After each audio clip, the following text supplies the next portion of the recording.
Welcome to the Odyssey. Today we're at Jocassee Gorges in South Carolina, experimenting with my backpacking gear, setting up my hammock as a bivy, and building a fire for cooking some food. Well, I already started out on a bad foot, forgot my SD card, and the whole point of this trip was really to test out my gear and make some videos. But I got my SD card and everything seems to be working great, and now I'm gonna leave my house up into the woods. And here comes Earl. And I'm leaving my house now. And this is the road that's going to take you to Jumping Off Rock.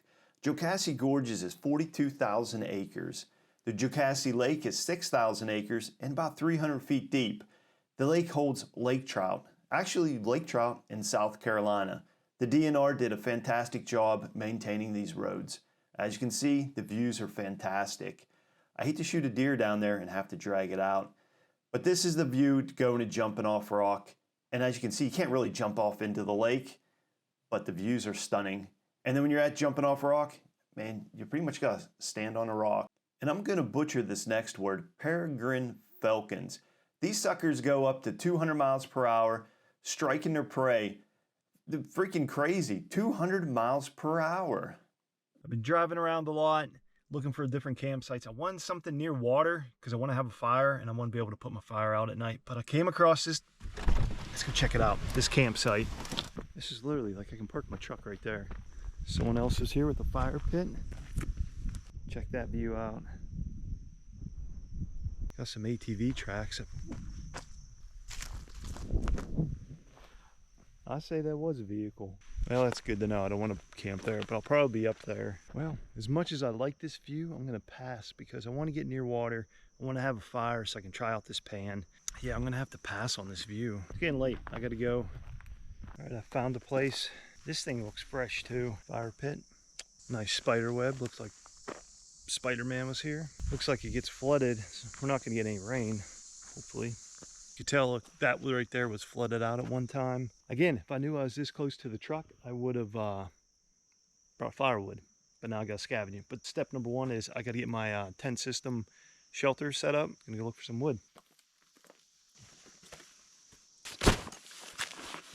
So I brought my pack, but the thing is, where I originally wanted to go, there was like 10 cars there. It was crazy. I never seen that many cars before in my life. And basically what you do is you hike down maybe 2 miles and you're right at this creek and you could swim if you want. It's a really nice setup, but apparently other people go there too. Anyway, that was the plan. I was gonna use some of my new elk boots, but I was gonna break those in, see how they go. Get my hips built in for this pack. I may still go for a hike in the morning. Anyway, but this is just what we got to deal with. The sun's going down. I got to get moving. These did not defrost yet.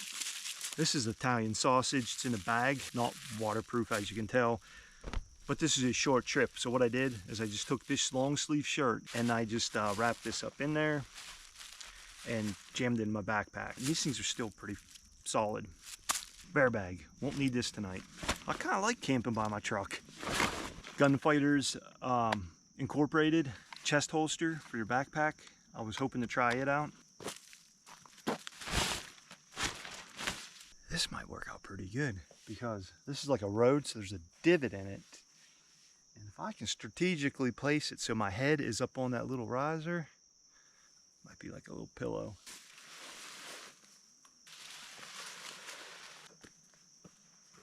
This is pretty cool. Shore Beat's blowing it up with air. I mean through my mouth.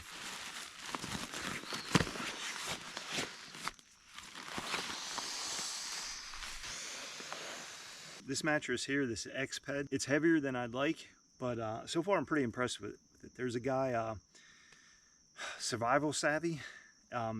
He's the one that recommended this, highly recommended it. So I looked at it. It was a good price for what you're getting, and I got it. So kudos to him. He knows what he's talking about.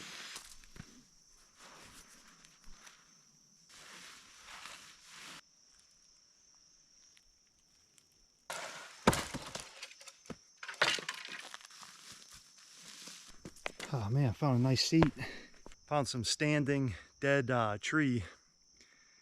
It'll work for tonight. So I like to find standing dead wood. It seems to be just better, I guess, for cooking on.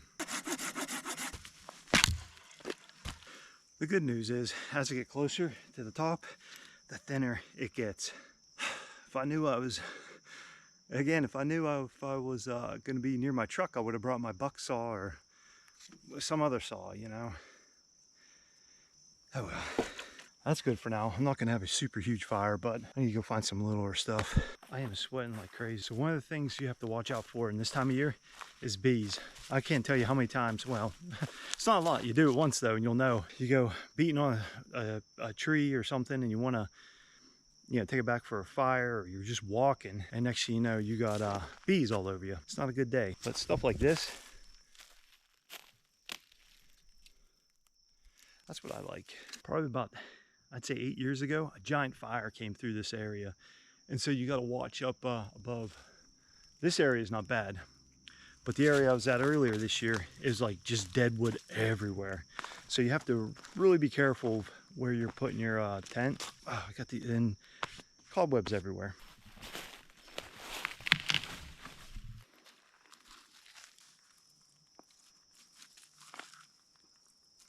Got the fire going.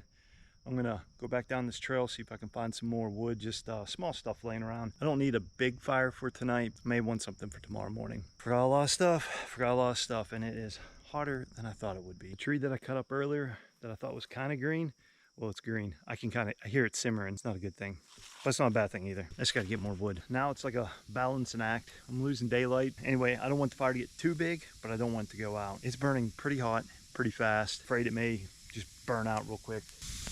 If you could hear that, that's the green wood. It's like boiling water pretty much. Potato in here. This thing's gonna take long to cook. I don't even know if it'll cook because I don't really have a really good bed of coals for it. So, but anyway.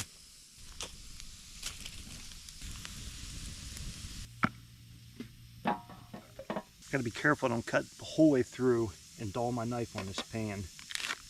I'm gonna sleep terrible tonight. Terrible. But I really want to try this pan out. I don't know how much you can see of me. Wish it was like 5 degrees cooler out. It'd be perfect. I don't know if you can see me. I'm probably just going to shut this off for the night. Hey, that ain't too bad. I'm probably going to pack it in for the night. It's pretty dark. This whole trip was like shoot from the hip, so there's a lot of things that went not smooth. I'll probably be eating in the dark, so. But it's all good. It's all fun. You know, this is a solo camping trip and just out here testing my gear. The big thing is making sure that warbonnet is can set up for a bivy. And it's practical because it may not be practical to take out to Colorado. I'm gonna check out my food here and get something to eat, probably go to bed. I'm gonna shut this off. See you guys tomorrow morning.